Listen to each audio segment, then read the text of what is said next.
श्री क्षेत्र बेलेश्वर संस्थान ते श्री क्षेत्र पैठण पायी दिंडी सोहळ्याचे श्री संत एकनाथ महाराज षष्ठी निमित्त प्रस्थान. बीड प्रतिनिधी.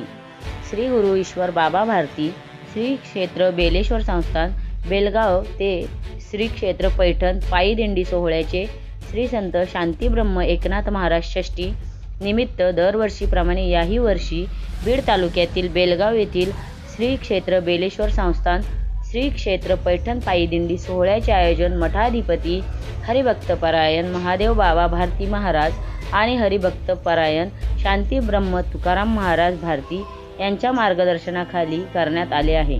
आज दिनांक 3 मंगळवार रोजी सकाळी श्री क्षेत्र बेलेश्वर व श्री गुरु ईश्वर बाबा भारती यांचा अभिषेक करून पायी दिंडीचे प्रस्थान झाले. पायी दिंडीचे हे 12वे वर्ष असून मोठ्या संख्येने भाविक यात सहभागी झाले आहेत.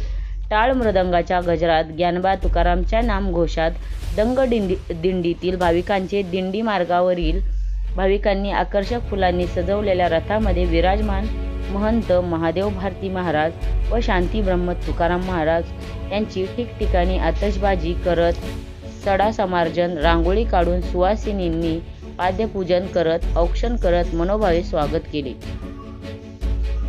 ग्रामस्थांनी दिंडीतील भाविकांची ठिकठिकाणी चहा पाणी लिंबू सरबत नाश्ता यांची सोय करण्यात आली होती. काल दुपारच्या भोजनाची पंगत पिंपळनई ग्रामस्थांच्या वतीने करण्यात आली होती. त्यानंतर पायी दिंडी मुक्कामी बेलखंडी गावाकडे मार्गस्थ झाली.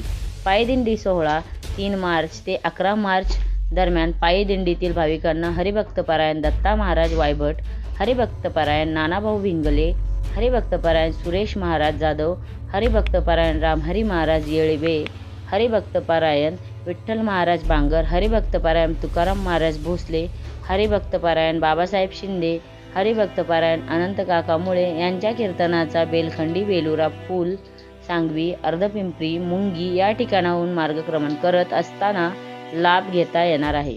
दिनांक 10 मार्च रोजी पैठण येथे मुक्कामी पोहोचणार आहे. दिनांक 11 मार्च रोजी हरिभक्तपरायण शांतीब्रह्म भक्तिदास महाराज शिंदे तुकाराम महाराज संस्थान ढेकळे महाराज आश्रम बेलखंडी यांच्या काल्याच्या कीर्तनाने सोहळ्याची सांगता होणार आहे. नाथ षष्ठी सोहळ्याचे भजन कीर्तन भारूड संगीत भजन आदी कार्यक्रमाची मेजवानी असते. भाविकांच्या जेवणाची आणि मोफत जेवणाची सोय संस्थानाच्या वतीने केली जाते.